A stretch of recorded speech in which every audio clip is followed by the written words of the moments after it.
right, so I've been meaning to do this for a while. I just haven't gotten around to it, but I'm throwing my blood back up here on the microscope and kind of curious to see what's going on, how treatments are affecting me. And, one of the things I talked about in one of my last videos was this last round, I got a case of oral thrush, which is essentially like a candida overgrowth. And I knew that I had a little bit of candida in my system, but your immune system usually handles that, and most of the time. In my case, however, though, these treatments tend to, knock your immune system down a bit. So I just don't have the same tools to deal with the stuff I normally do. So I just got done taking an antifungal and definitely cleared up the symptoms uh, a lot. And, so now I kind of wanted to see where I'm at. When I throw my blood up here, you see these little, little white, ghosty looking, circles that we see floating around in here. So that is, I can probably get in a little tighter on that. So that is actually Candida. So I know it's still going on in there. It's what I expected to see, just based on, just common sense dictates that that the drugs were probably not going to just magically erase everything here. So now it's up to my immune system to figure out how to finish this task and get rid of the rest of this candida. So I'm going to move around a little bit more here. So things I'm looking at, I've talked about this before. My blood cells through here are looking pretty good. That's an ovulocyte. We don't really like that because we can see there's some fragility in the cell wall there, and that just it doesn't allow it to hold its shape like we like it to. When you can get this to where your blood cells are like absolutely perfectly round, and I'm definitely not there, but it is better than last time we looked at it.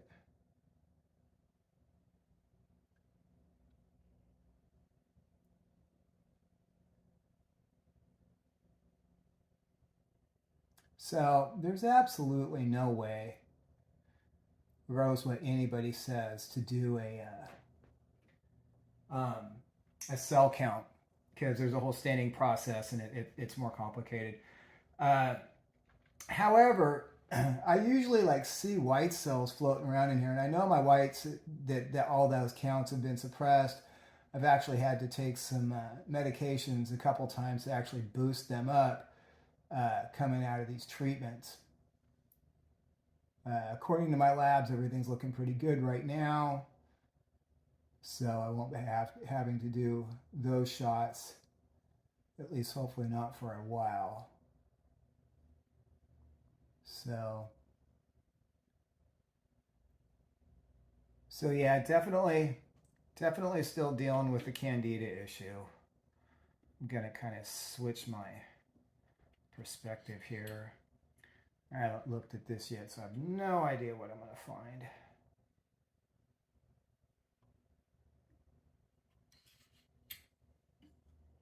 Turn my light down a bit.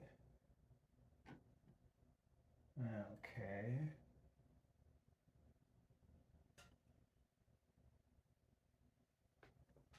So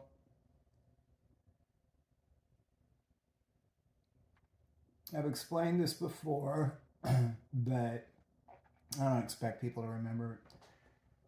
This here is not empty space. It's polymerized protein or the result of free radical damage in your blood. So we want to, this is what we want to clear up. And that free radical damage, oxidative stress, it's really at the root of all disease.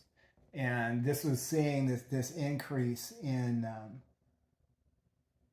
the amount of free radical damage that I have.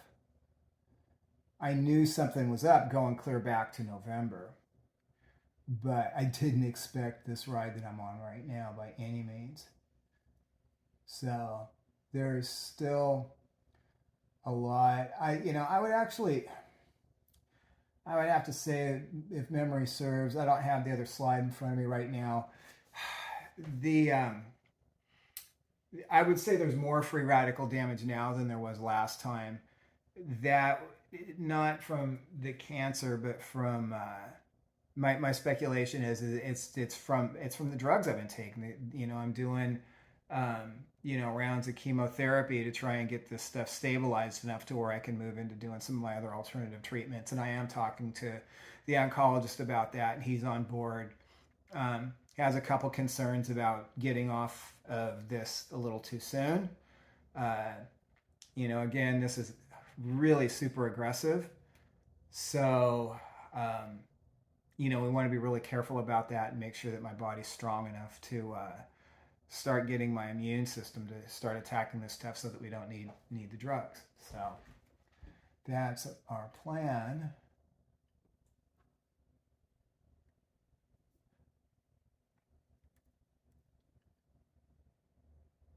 Yeah, so massive pools of free radical damage.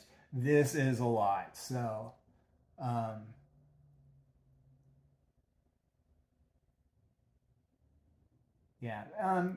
but I've seen, pretty drastic amounts of free radical damage in people's blood, and I've seen people clear it up. So it is something that's very addressable, and you can just really kind of see how how your life is, your lifestyle is affecting you. Diet, exercise, meditation, mindfulness, good family connections, friends, all these things play a really significant role in helping to clear out that free radical damage. So, it's kind of interesting to throw your blood up and take a look at it and see where you're at, see if you're improving or not improving. But, you don't have to look at your blood to know that you are, to know that you have those levels of inflammation and that you should clear them up. And the way that we clear them up, again, diet, exercise, meditation, mindfulness, good family, good relationship connections. Hopefully you're in a career that's, in alignment with your health and where you want to be in life. So, anyways, so I don't know. I thought I wanted to put that up and share with everybody. If you have any questions about it, let me know. I'm probably going to give this. I've got another PET scan coming up mid-November, so that's going to be interesting to see, and probably a good time then to go ahead and throw this back up again, and we'll see how the things I'm finding here line up with what we are seeing with my actual labs and what the PET scan reveals. So, till next time, it's just a ride.